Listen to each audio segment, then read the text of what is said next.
Yang mati itu bukan jasmaninya sehat, tapi rohaninya mati. Dengar Quran kagak bergetar. Ke masjid panas. Dengar azan berat, azan mulu. Kenapa? Rohaninya yang mati.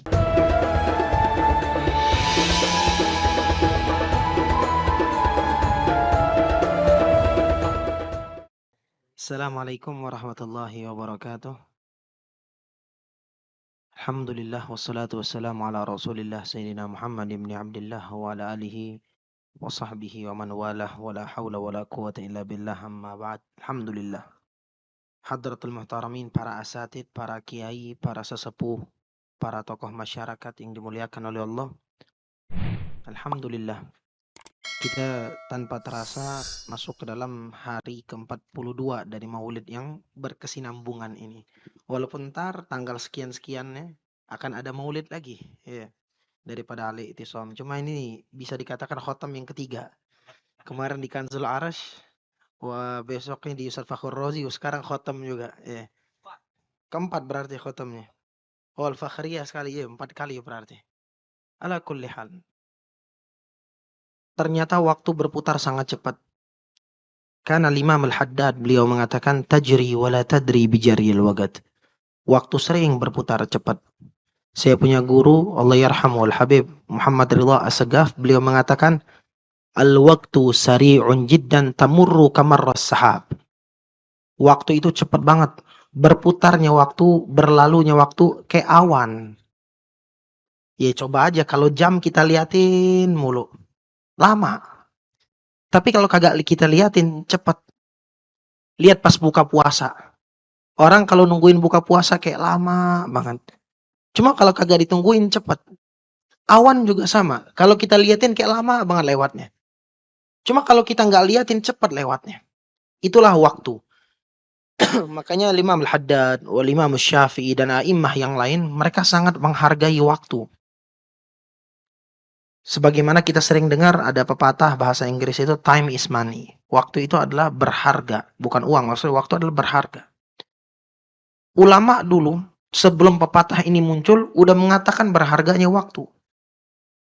Bahkan Imam Al-Ghazali mengatakan, beliau mengatakan anfasuk, nafasmu, detak jantungmu, detik yang engkau lewati itu adalah jauharatum minal jawahir.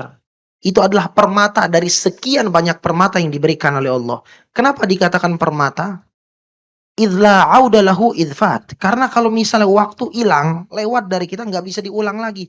Ini malam 42, bisa nggak sih balik ke malam pertama lagi? Nggak bisa. Kalaupun bisa, yang paling riweh, yang paling ngoceh tim son. Ya, ngulang satu lagi, Beb. Baru aja mau istirahat, mau legaan. Ini waktu berputar cepat banget dan nggak bisa dikembalikan lagi. Maka orang yang sangat menyesal kelak di yaumil qiyamah adalah orang yang tidak bisa menggunakan waktu dengan maksimal. Waktu dia gunakan untuk main-main. Nggak ada faedahnya.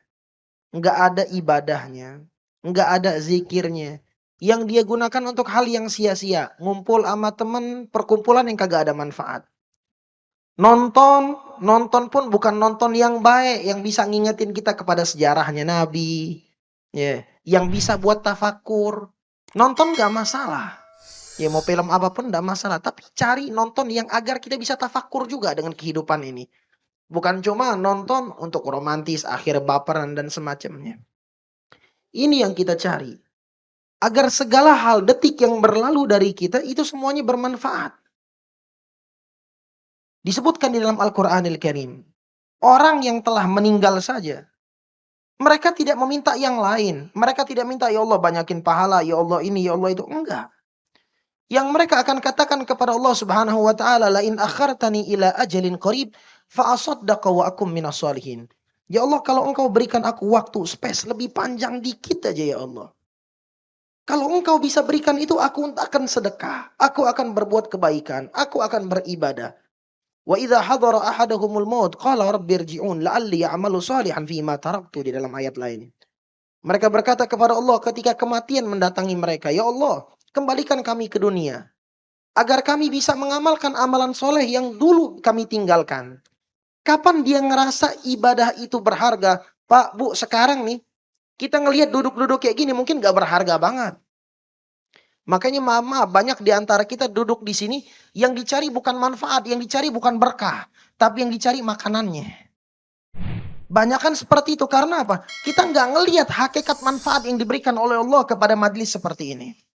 Masjid, kita jarang banget datang ke masjid. Kalau PHBI baru datang. Iya, kalau ada peringatan hari besar Islam, Isra Mi'raj, Maulid, Muharram, baru datang. Kenapa? Ada makan-makan. Tapi sholat 5 waktu nggak pernah datang. Bahkan ketika ada jenazah nggak pernah datang. Nggak pernah iktikaf sama sekali. Karena kita nggak ngelihat secara langsung manfaat yang diberikan oleh Allah, berkah yang diberikan oleh Allah Subhanahu wa taala ke dalamnya. Tapi kalau udah tahu, ya kita ini Pak, Bu, bisa tahu berharganya sesuatu ketika hal tersebut hilang dari kita. Sekarang kita nggak tahu berharganya masjid.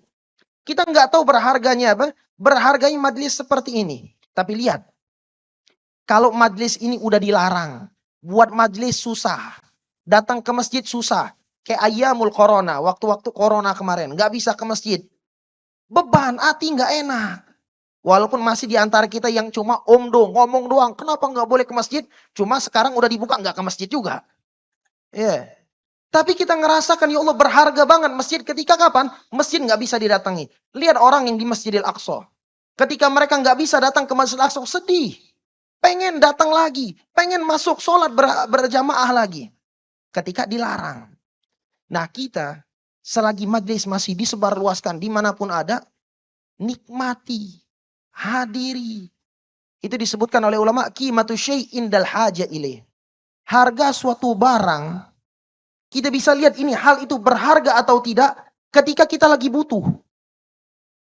Kalau lagi butuh, wah berharga banget. Pak, Bu, kita ini kalau misal lagi kehabisan oksigen, orang dulu tuh ketika corona ngantri beli oksigen, tabung oksigen. Iya. Yeah. Kenapa? Berharga banget. Baru tahu oksigen itu berharga. Ketika apa? Nafas kita ngos-ngosan.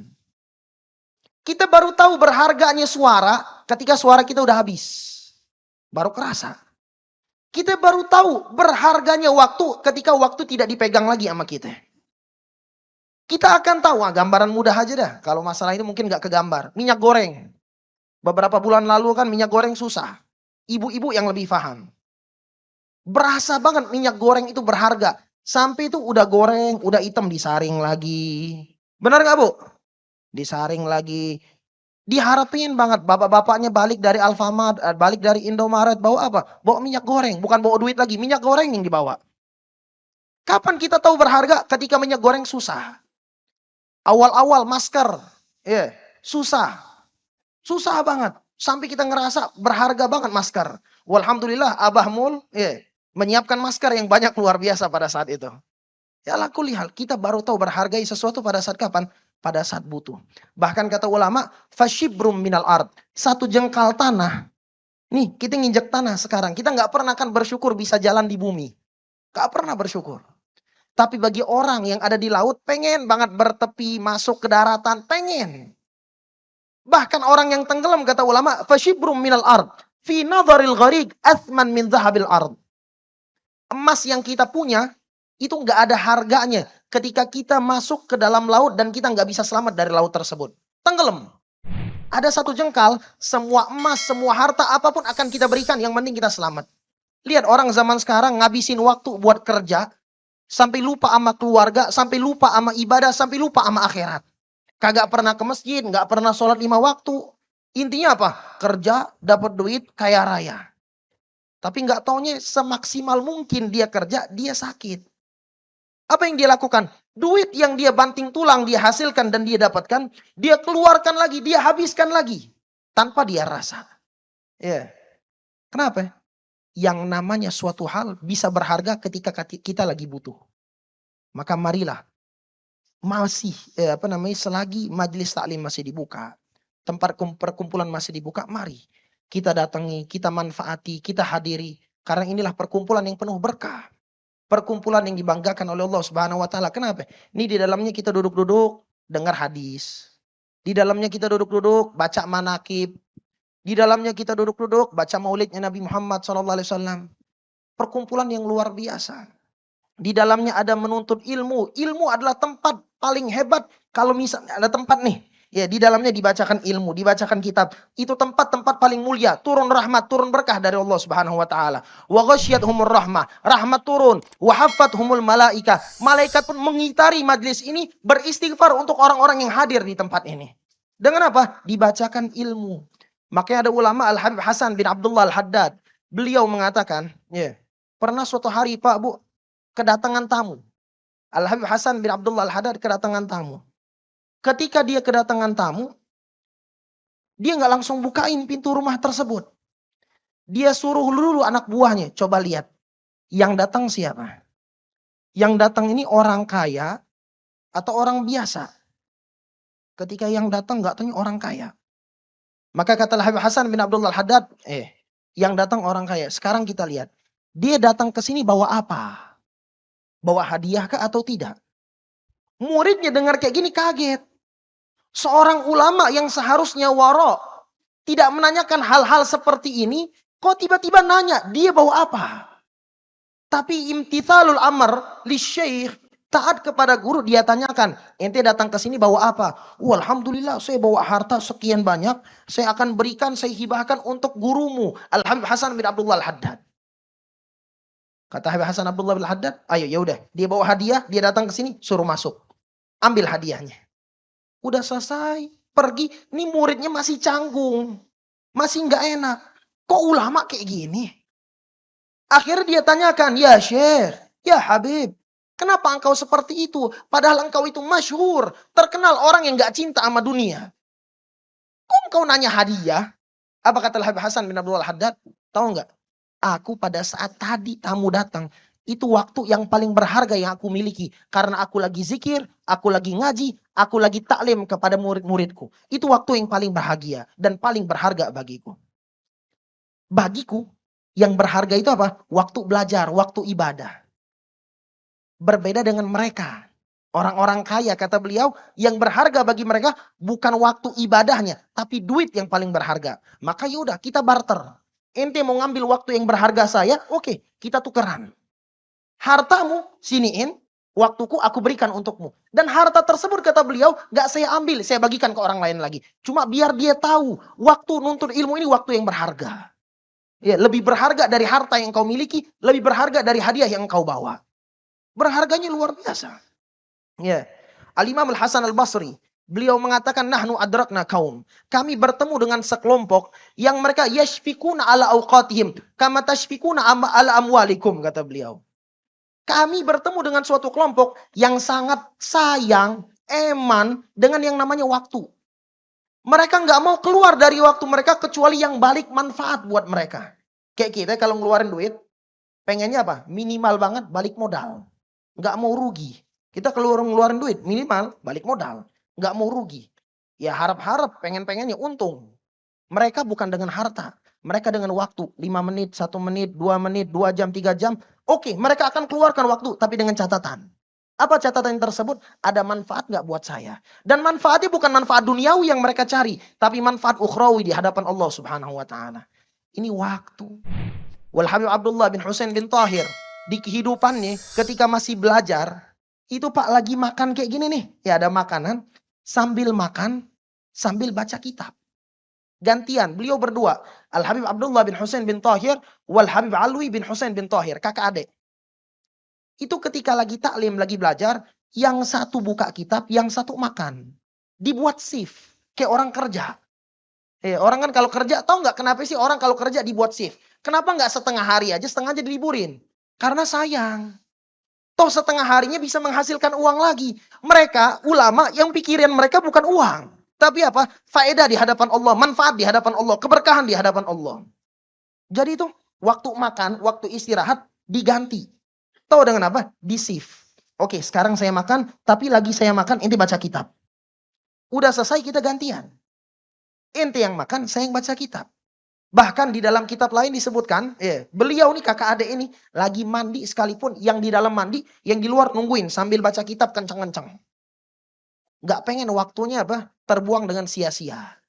Lah kita terkadang nonton kagak ada manfaat, tidur-tiduran, bengong doang di teras rumah kagak ada manfaat. Mana waktu kita? Kelak nih kita akan merasa waktu itu sangat berharga ketika kita wafat. Sehingga Nabi Muhammad SAW mengatakan apa? Ni'matan maghbunun fihi ma katsirun minan nas. As-sihah wal faragh. Ada dua nikmat yang banyak orang lalai, tertipu, lupa dengan dua nikmat ini. As-sihah wal faragh. Sehat. Pak, kita baru tahu nikmat sehat itu ketika kita sakit. Maka ada orang ngomong kalau pengen tahu nikmatnya sehat, datang ke rumah sakit. Ngelihat orang sakit kita bakal tahu nikmat banget sehat. Ya. Sampai disebutkan as-sihhatajun ala ru'usil as-sihhah la yaraha ilal marda. Kesehatan itu bagikan mahkota yang dipakai oleh orang-orang sehat. Orang yang sakit ngelihat orang sehat itu bagikan dia memiliki dunia seisinya. Enak banget sehat. Jaga waktu luar biasa. Tapi kalau lagi sehat biasa-biasa aja. Ya. Wah juga al-faragh, waktu kosong. Pak, kita baru tahu waktu itu sangat berharga ketika waktu kita padat. Ya, kita bisa tanya dengan orang-orang son di Bang Aziz dan kawan-kawan. Ya, ketika waktunya sangat padat di Allah, buat istirahat aja susah. Ya, istirahat aja di meja yang penting pelor aja deh. Nempel langsung molor aja. Baru tahu waktunya berharga lah kita. Tidur banyak, waktu kosong banyak. Masa nggak ada waktu sedikit untuk mencari manfaat di hadapan Allah Subhanahu wa taala? Mencari keberkahan, mencari ibadah. Masyarul hadirin yang dimuliakan Allah Subhanahu wa taala, kita tahu Al-Habib Abdullah bin Alwi Al-Haddad. Tuh Al-Habib Abdullah bin Alwi Al-Haddad, beliau pernah mengatakan di dalam syairnya, walau annani abki ala dumu'i wa ba'daha dima ala ma fatani ya muhatibi, kata beliau. Seandainya aku menangis dan tangisanku bukan hanya air, bahkan darah yang keluar dari mataku karena ada yang hilang dari waktuku, sungguh itu tidak akan mengembalikan semuanya. Sekelas Habib Abdullah bin Alwi Al-Haddad, ulama besar, karyanya hebat, dikenal di mana-mana, tapi masih ngerasa banyak waktuku yang terbuang dengan sia-sia. Sampai ketika membaca syair ini, ada seorang ulama namanya Al-Habib Alwi bin Syihab. Beliau mengatakan, sampai beliau kalimat di dalam bahasa Arab itu, ya Allah. Sekelas beliau masih ngerasa sedih dengan waktu yang terbuang sia-sia. Padahal, tahu nggak waktu beliau buat apa? Untuk mengikuti jejaknya Nabi Muhammad secara 24 jam. Tapi masih nyesel ada waktu yang terbuang dengan sia-sia. Lah kita berapa banyak waktu? Bukan menitan lagi. Puluhan jam, ratusan jam kita buang dengan sia-sia. Kita buang dengan tidur sebanyak-banyaknya. Kita buang dengan apa? Dengan main, dengan ngumpul yang kagak ada manfaatnya. Maka marilah, minimal ada kajian. Pak, kita ini ada tubuh. Tubuh kita ini ada dua. Ada jasmani sama rohani. Jasmani butuh asupan, butuh nutrisi. Nutrisi dan asupannya dari mana? Dari makanan seperti ini. Itu ada risol, ada jeruk, ada salak. Itu nutrisinya. Insya Allah ada kebuli, ada terong habis ini. Ya, itu apa? Asupannya. Nutrisi buat kita. Tapi kalau rohani kita, itu kan jasmani. Rohani ini nutrisinya apa? Makanya banyak di antara kita yang mati itu bukan jasmani, jasmaninya sehat, tapi rohaninya mati. Dengar Quran kagak bergetar. Ke masjid panas. Dengar azan berat, azan mulu. Kenapa? Rohaninya yang mati. Sehingga ketika mendengar ibadah nggak ada getaran sama sekali, kebas.